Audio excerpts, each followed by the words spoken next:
Live from our 7 Tasmania studios, your nightly news with Louise Huber begins now. Good evening, everyone. The polls were pointing to a Labor win, but few could have predicted the annihilation they would deliver. In Tasmania, the Labor Party has defied the odds to claim an unprecedented 4 lower house seats. Experts believe it could boost the case for the state to have 2 ministers, but say the Albanese government will have its work cut out for it to address key issues. The moment red-clad supporters at Labor HQ in Bellerive were waiting for. Winning the election with a majority just over 2 hours into the vote count. As the celebrations rolled on, so too did the votes, cleaning up with 4 of Tasmania's 5 lower house seats, an all-female lineup now destined for Canberra. What it means is that you've got people who are going to stand up for Tasmania in our caucus and in the government, and we want to continue to do that. Former state Labor leader Rebecca White comfortably securing Lions, which many expected to be close, touted as a future cabinet minister by the Prime Minister. She's taking one step at a time. My next task is to make sure we deliver on the commitments we took to this election, and if I can play a role in delivering on Labor's agenda for our country, I'd be happy to. Anne Urquhart's gamble to drop her Senate spot paying off, dramatically turning the tide against the Liberals in Braddon. It was a big hill to climb, and I had obviously thought that I might get some way up there, but yeah, very excited. First-time candidate Jess Teasdale, who has a background in teaching, also pulling off a major upset to claim Bass. Teachers have to be across so many things at once. They have to take on a lot of information at a time.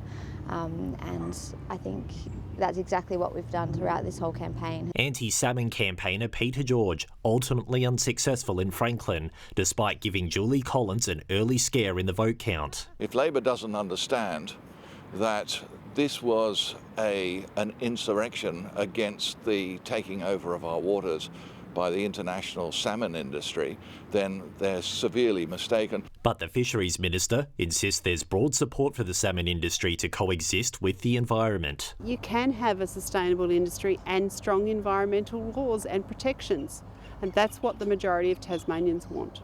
In one of the country's safest seats in Clark, Andrew Wilkie is confident he can still help hold the government to account, despite its big majority. Sure, I won't have the extra influence of a minority government, but I think I can still continue to perform. With Tasmania recording the biggest Labor swing in the nation at 8.1%, experts say the island state could see stronger representation in Capitol Hill. The strength of the Labor vote in Tasmania probably guarantees the state a right to 2 ministers. Richard Herr says the Albanese government will still have a lot of work ahead to tackle the state's key issues, from health to housing. It does need to focus on Tasmania. Just giving the state a couple of ministers won't be enough. Anthony Dodd, 7 Tasmania News. And that Labor landslide now means the Liberals are without a single Tasmanian federal MP for the first time in close to a decade. The dismal results has many questioning the strength of the party's future and how they can rebuild from such a poor performance. The total Liberal wipeout, reducing Bridget Archer to tears. I'm a bit emotional because we haven't had the result that we hoped for. The popular MP turfed out by a crushing Labor landslide. I stand here being proud of not only my legacy and staying true to the values that I have. We thought that her separation from the party, and particularly from Peter Dutton, might actually work in her favour, but it clearly didn't. The Dutton effect bearing the blame, his leadership coming under fire. The Peter Dutton factor, that he just did not present well to Tasmanians. I don't think Peter Dutton really gets Tasmania, to be blunt about it. The party's credentials also under attack. They have completely and utterly lost touch with the mainstream. And that's why they were decimated last night. Will be a time for raking through the ashes of what has happened. Left licking their wounds, the Liberals have gone to ground today, not fronting cameras, but from the Premier. He says while he's disappointed for his federal Liberal team, Australians have spoken. And he has reached out to the Prime Minister, saying he looks forward to continuing to work collaboratively with him in the best interests of Tasmania. The challenge for the Liberals now one almighty rebuild. Reinvent themselves and be a credible alternative government with integrity. The series of bad blows might not be over. The Liberals will be sweating on results from the Senate. If they lose their second seat there, it means the party goes from 6 federal representatives yesterday to just 3 moving forward. Victoria Risto, 7 Tasmania News. 7 Tasmania is riding the election result wave, claiming it indicates the majority of Tasmanians back the industry.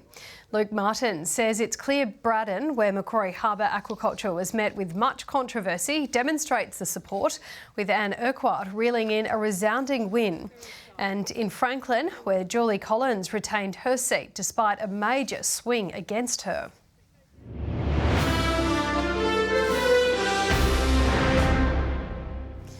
Tasmania's Talent Academy team has scored sweet redemption, defeating Sandringham by 38 points at UTAS Stadium this afternoon. The two sides contested a tight margin for much of the game before Tassie pulled away in the final term to secure the victory. A much-needed win following their narrow loss to Frankston in their last game in March. The Young Guns have fallen short again in their second match of the series. Despite leading in the second half, it wasn't enough for the side, with Victoria Country's fourth-term blitz helping them secure the 29-point victory. The game's put up and coming talent like Tasmanians Oliver DePauweli-Cubank and Max Roney on the big stage ahead of the AFL mid-season rookie draft slated for May 28. Geordie Payne, a prime example, having represented the Young Guns in the year he was drafted. It wasn't meant to be for the Chargers in round 5 of the NBL 1, losing by just a point after a furious fight to the Bendigo Braves. Victoria ultimately getting the best of our Tasmanian sides this weekend, the Hobart Women's the only to secure a win. It was the Launceston Tornadoes that had everything to prove, taking on the Ballarat Miners, the women's side coming off a 20-point loss to Frankston last night. Will she go to O'Neill? She does. Last 5 seconds. O'Neill gave it up. I was expecting her to pull there. Oh. And Knights gets the block. Knights just block Webb. I think she did. Leading by 8 points at half-time, the side were unable to return home with a win under their belt, losing 77-55. It was a different story for the Chargers, the side dominating early on. Shana Thompson and Emerson Wells helping to put points on the board in the final seconds.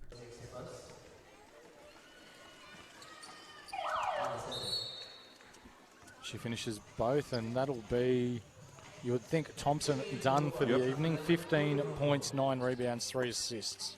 In the men's, the Northwest Thunder trailed behind Ballarat. Nick Stoddard and Archie Woodhill helping keep the side in the game. And having any success, so just wrap him up, make him earn them from the line. This crowd's raucous. The Thunder still licking their wounds after going down by just a point to Frankston yesterday, using the final 10 seconds today to narrow the odds. Will Barker pull up? He will. That's nice. Oh, it's in. It's a 1-point ball game. That's nice. Ballarat eventually taking a 3-point win, despite a furious Northwest comeback. Over in Bendigo, the Chargers didn't make it easy for the Braves. Both sides neck and neck right up until the fourth quarter. 2 points between them with just 8 seconds to go, but Hobart had more in them. Shooting for him, 3. He's looking for the 3. Gets it to go! God! That's a massive 3, as Coach Black calls time. The side narrowly missing a win, going down 101-102. Ruby Cairns, 7 Tasmania News. Tasmania's Sam Clifford continues to shine on the world stage. The young gun serving up the run of his life at the Tokyo Speed Race last night, claiming a new national record. The 22-year-old tearing up the 10-kilometre road course, clocking 27 minutes and 34 seconds to secure 6th place. His victory overshadowing Jack Rayner's national record of 27:43 back in 2022. And Tasmania has done us proud on the world stage, with 2 of our own representing the Apple Isle at the Cheerleading Championships in Florida last month. Lauren Cavoso and Amelia Brewer made the Australian Adaptive Abilities United Cheer Squad, going on to secure 5th place. It's the first time Tasmanians have competed in the competition. Stay with us. Kai will join us after the break with your weather forecast.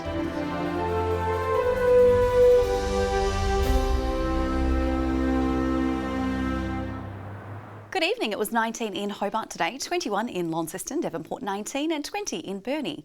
King Island and Ouse took out the state's high of 23. Flinders Island and Strawn not far behind with 22.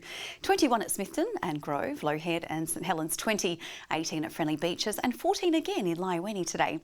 Areas of high cloud moved over the state with persistent high cloud towards the southeast. Areas of high cloud stretch from Victoria and further across our state. Tomorrow, a high over the Tasman Sea will extend a ridge over New South Wales as a weak cold front approaches the west of Tasmania. North-northwesterly winds across all coastal waters tomorrow, increasing up to 35 knots in the west and south. South to southwesterly swells building up to 5 metres. A gale warning is in place tomorrow for coastal waters between Southeast Cape to Stanley. We also have a strong wind warning for all remaining coastal waters to include Storm Bay, the Central Plateau Lakes and Southwest Lakes. Hobart 23 tomorrow with possible showers and windy conditions to kick off the working week. Showers in Dover 22, a couple of showers too in Ouse, 23 is the top. Conditions will be much the same in the north. A wet and windy day in Launceston 22. Showers on the increase in Devonport and also Scottsdale. No reprieve for the west either. Burnie and Stanley both 20 and 21 the maximum in Strawn. St Helens takes the cake tomorrow, mostly sunny, 22 degrees. 22 also in Swansea with a shower or two and much the same in Ross with 20.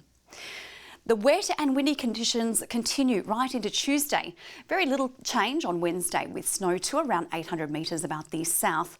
And on Thursday, showers about the west and far south, snow again falling to 900 metres about the southwest early in the morning. To mainland conditions now for Monday. Fine in Adelaide and Alice Springs tomorrow with 27. A windy day in Melbourne, 25. 25 also in Brisbane with a shower or two. A little cloudy across the state this evening, 16 in Hobart, 15 in Launceston and also Devonport. Now the first half of the week is looking wet and windy, Lou, but we certainly need some more rain. And that's all your news for this weekend. Thank you so much for joining us. Enjoy the rest of your evening. Good night.